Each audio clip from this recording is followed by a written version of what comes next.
Hey guys, I'm Naya and welcome back to the channel. For today's video, I decided to do a hand trap tier list since we already covered tech cards and I like to do both of them about once a month to sort of see where we're at in the format. And right now, I'm not entirely certain how many things are actually going to change from the last tier list, but I guess let's just go. I haven't really thought about them as per usual. Before we begin, I would of course like to encourage you to check out all of my social media, including my newly created Patreon, of course, if you want.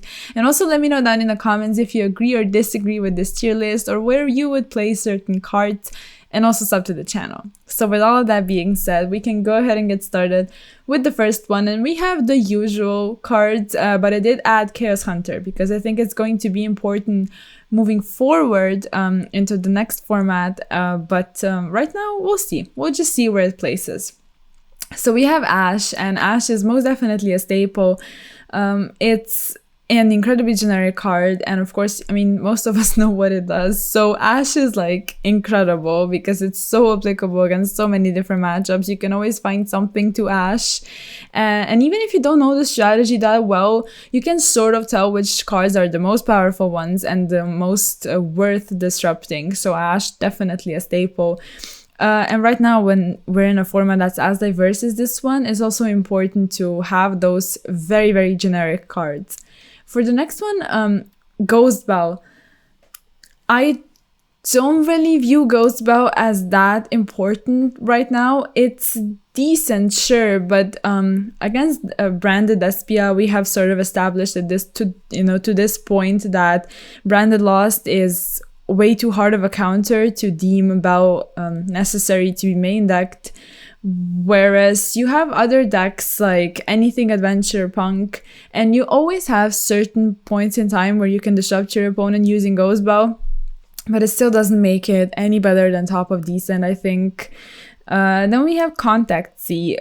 Definitely not worth it, especially since it's a level 6 and together with something like a generic level 4 tuner or something like that, it can just make an easy Baron against any kind of link deck. People usually like to run at least one generic link too, so that's not an issue, and any other deck is just definitely not hurt by it.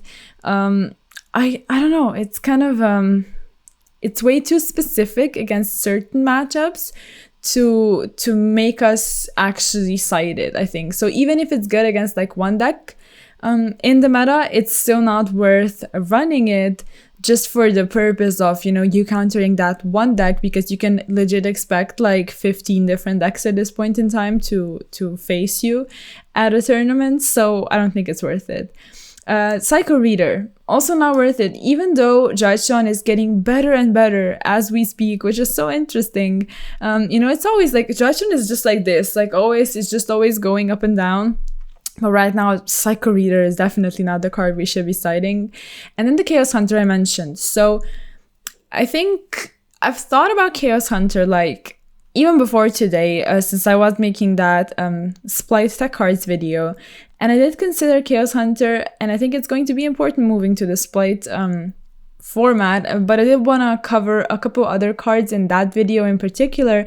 However, Chaos Hunter is still going to be quite nice moving forward, I think. But right now, it's not at the point in time like when it should be played. We're not there yet, so I wouldn't say right now it's worth it. Like not many cards get banished, but I will put it at the top of not worth it, just because it can slowly move up, probably even above decent moving forward. And then against adventure stuff, I guess it's nice, but you need to, it needs to be triggered with a summon. And of course, Enchantress is just off the top, like going to first thing in the main phase, your opponent is going to banish it. So it just doesn't make that much sense right now. We'll see how it turns out moving forward though. And then we have DD Crow.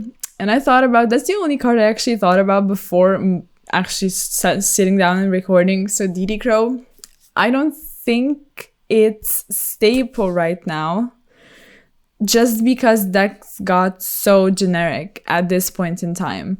And you have Despia, which sort of stopped running hand traps altogether, and you have other decks, which sometimes it makes a bit more sense to run something that's very generic, like Ash Impermanence, and then maybe something like Dark Ruler or Forbidden Droplet main deck, just because you can legit run into any kind of deck and you need to have powerful cards going second. So DD Crow, top of good or bottom of staple, I think would be the correct call, just because of that. Like, you cannot run it all the time because the space is just so tight when it comes to flex spots and side deck spaces. So if someone decides they would much rather play, I don't know, Droll over DD Crow, then you know, that's just it. Like, DD Crow is not seeing playing every single deck. But towards the end of this video, I just might move it to bottom of staple. I don't know. We'll see. I think it's amazing. I tend to use DD Crow in every single one build that I make, whether it be in the side or main. But yeah. D-Shifter. I think I'll put D-Shifter in, like, at the top of decent, just because it's okay, it's really nice, but it can only be played in Flunder. So yeah, Flunder is dominant and all of that, but I still like to make these tier lists to be as applicable as possible when it comes to a lot of different decks. And since not every single one of the top decks can effectively run it, but most of them lose to it, then it's sort of like, you know, I'm not sure where to place it because the card is strong, but it just cannot be used. I don't know. We'll see. I think I'll put DD Crow at the bottom of good, and then we can move Shifter to at the bottom of staple, excuse me, and then we can move Shifter to good and sort of stack a couple things on top of it. I think that would be a good call. So we have Droll, which is definitely top of good in my opinion. It's so nice against so many different matchups, and it's such a strong card against very specific ones like Flunder and also Dredgeon, but then it's applicable against anything adventure because it does search a ton. Against Dragon Link, it's amazing, and Dragon Link is getting better and better right now. And then we also have, like, I guess you have Sword Soul. It's not exactly that strong, but still, you know, when you have a card that can be effectively used against different types of things, or decks I should say, then that's really nice. So Droll, top of good for sure. And then we have Gamma. So Gamma is very nice, especially right now when you have all of these E-Tally decks. So it's a free tuner as well, and since you are like a Hulk Turbo, I guess it's kind of nice. But then on the other hand, like, Gamma is kind of weird. It's very much personal preference. I think I'll put it at like the top of good. It's very much personal preference is what I wanted to say, because some people just strongly dislike it because one brick too much. One brick in a deck is one brick too much for some people, and I totally understand that. Sometimes I like to run Gamma, especially in a deck like Dragon Link. It's so free and it just feels so good to Gamma that Ash or Droll that they drop on you when you go Chaos Space. But other than that, I don't know, like, the card is strong, but it's very, very, I guess, yeah, dependent on the person.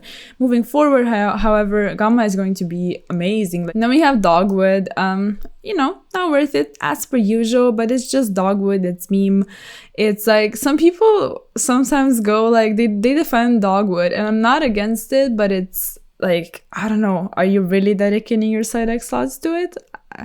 I just don't see it. And then No Material, like, it's also very nice, but also a bit too specific, and decks like to summon out a lot of stuff, so it doesn't really matter that much if you just, you know, tag that one monster. Okay, you cannot use this one.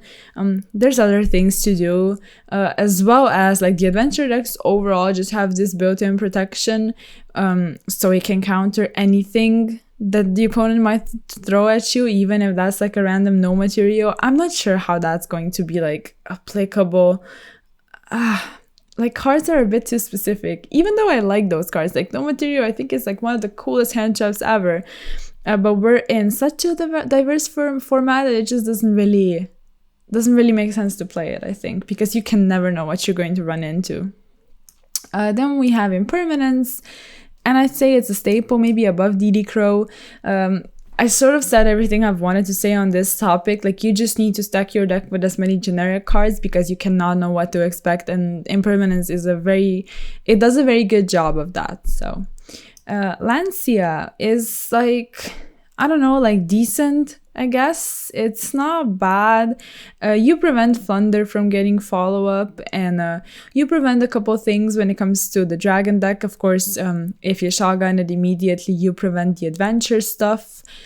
So I wouldn't say it's bad, but it's... I don't know. It's a bit too specific still. Like, side decks tend to consist of, you know, maybe a couple hand traps, and then you have back row removal, and then you have hard going first cards like D-Barrier, which is incredibly strong right now, or maybe even something like Judgment. You have your Harpies, Red Reboot, stuff like that, and then that's pretty much it. Like, you have no more space. So even if a card is not bad against a couple things, even Sword Soul, like if they open very tiny heavy, I guess this does the job, but even without that, they can do a couple things. So I bet you're sort of minusing at that point. I don't know. It's not that great right now. And then Skullmeister as well. Like, it's just not worth it. Similarly to Chaos Hunter, like, I think Skullmeister moving forward is going to be quite interesting since you can hit the tier element stuff in the graveyard. But right now, there's not that many things activating. Like, Enchantress gets banished, so if you get your adventure stuff online, and if there's like a really annoying, you know, Skullmeister that you need to deal with, you'd be negating it anyway, probably. And then you have your branded stuff, which the fusions activate on the field to keep fusion summoning, and Skullmeister doesn't do anything against something like branded in red, and you would much rather have DD Crow. And, you know, we could go on and on with examples, but my point is that sometimes stuff is just a couple cards do similar things, like DD Crow, Skullmeister, or like Lancia and Chaos Hunter, but they have their pluses and minuses, and I would say Skullmeister is just not really that great right now. So hopefully that makes sense. I don't know, I guess you have a couple of things. Like, you have some stuff like Tenyi, things like that. You could find some implications. But if it's not incredibly busted, like it used to be in the Prankets format, where you know if you stop that first Pranket, more than likely you will win, because they won't have anything else, or at least you'll make them pass their turn. But if you're only in a meta where a couple things, I guess, could be hit, you know what I mean? It's like, I don't know. It's not that great, I think. Then we have Dogwood, and I think, Moonlit Chill. Like, I differentiate the cards, I just mistake the names sometimes. So, Moonlit Chill, I think I put it at the top of decent, just because it's still so nice against Scythe, and since a lot of, how do I put this? You need a lot of ways to disrupt your opponent, because decks are that fast right now. Like, everything is so fast, like, and you have so many extenders, and you just keep playing, and everything is so strong, and you have so many ways of just making your plays like sort of play around different types of things. So you probably would like to have at least 2 or 3 hand traps sometimes, because you need like that Veiler, Impermanence, Forbidden Chalice, Droplet. Most of them do the same thing, but you still need all of them, because you need at least one of them to go through. So you know, Moonlit Chill does a good job of that, because it's essentially a Veiler. But it does something else as well, and it is a bit more specific. However, Veiler can only be used in the main phase, and then you still get to that point where it's like you need to decide among some things that do the same thing. And I think I'll be moving it to good, actually, like maybe next to Shifter. Let's do it like this, because I still think those cards that specifically negate a thing are incredibly strong, especially like, you know, when it's like a 1-for-1 trade-off with a negate. You need to have those if you truly want to break any board right now. And then we have Nibiru. I think I'll just put it in good, maybe above Gamma. I'm a big fan of Nibiru because it's amazing against a lot of rogue matchups, and like I keep repeating, with a format as diverse, you can run into a lot of things. And when it's not the adventure stuff, Nibiru is very, very, very important. And so even against something like Sword, so yeah, maybe they can go into that Baron. But still, you know, sometimes they just expect you to not have that Nibiru, sort of thinking like you're not going to be citing it. And then you do, and sort of like mind trick them in a weird way because they think something else. Whatever it may be, like you get to that point in the format where it's sort of like you need to decide what your priorities are. And I think Nibiru is very, very, very strong, especially when people don't expect it. So yeah, I don't know, I'm a fan of it. And especially with Salamangreat like heavily on the rise and seeing a lot of success, I think Nibiru is nice. So yeah. And then we have Ghost Ogre. I think I'll put it in good, however not that high, because it's great against adventure stuff, but against pretty much anything else, it's only mediocre. And yeah, sure, you can hit like a sword soul monster, I guess, and then they need to have an extender or something, which more than likely they will have. You can hit... I guess you could hit something in branded, but they will probably chain block, so I don't know if that's exactly a thing. I like it if you're specifically citing it when you know you're going to need it, but moving forward, I think Ogre is going to be very, very nice since the Gigantic Splice does detach for effect, so if you get rid of it, they cannot detach off the Gigantic Splice. So that's amazing. And also the effects that activate on the summon, like if you get rid of them with Ogre, then they don't have bodies anymore to summon. But we're getting ahead of ourselves. That's not that format yet. And right now, Ogre is only sort of like, it's okay. It's okay. Let's just put it in good. Phantasme, I'll still put it in not worth it. It's just not that great since we're not in a link heavy format. Moving forward into the Splice stuff, I guess we'll see. But it's still going to be quite heavily saturated with Tearlament. So I don't know if Phantasme is going to be that great. Like probably it saw its peak, you know, back when it used to be played. And then Cherries, it's not that great actually. Like it's probably not worth it right now. Probably a couple of these things could be moved to decent as well. Like stuff is just not that great. I think you need to run hard going second cards right now and a couple generic things. So Winter Cherries moving forward, now that's going to be interesting. But right now it's just not that great. And then we have Retaliating Sea. Now this one, I don't know, like, let's think about Retaliating Sea. It doesn't really, like, do anything, you know? I guess I would just put it next to Contact Sea. Yeah, I think that's fine. Like, it's not great right now.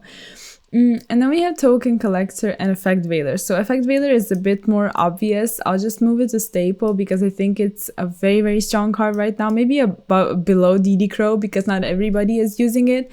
Some people are only playing like Ash Impermanence or maybe going Ash Imp, I don't know, Nibiru, maybe even Moonlit. Some people prefer Veiler, but I still think it's important to mention its importance when it comes to the Fiber Selene Access Code combos. So yeah, Veiler definitely cool. But then we have Token Collector, and I think I won't put it in Staple. I think I'll only put it in good, maybe below Nibiru, because so many different decks are seeing play. And it's sort of... It's very specific to the point where you're not always going to play it if you can play other and better cards, if that makes sense. Like, I don't know, maybe above Nibiru though, because it's still great. Like, it's great against Sword, so it's great against adventure stuff. But you can expect a lot of matchups, and something that specific, I think, should only be played when the format is very much defined with which decks are among the best ones. So let's go over this tier list once more. Let's just see if there's anything that I maybe should move somewhere else. Like this, it just bothers me that the decent slot is so empty because I'm pretty sure I'm sort of overestimating the value of a couple cards and putting them into the good category. But I guess it's still nice. Like D-Shifter is kind of nice, like, even against branded. I guess it does something, but not that much. I don't know. I think I'm satisfied. I probably should be making these tier lists, like, just at the top of my head, whatever I have, whatever I think of in that point in time. So it's as real as I can make it. So I probably shouldn't change, a lot.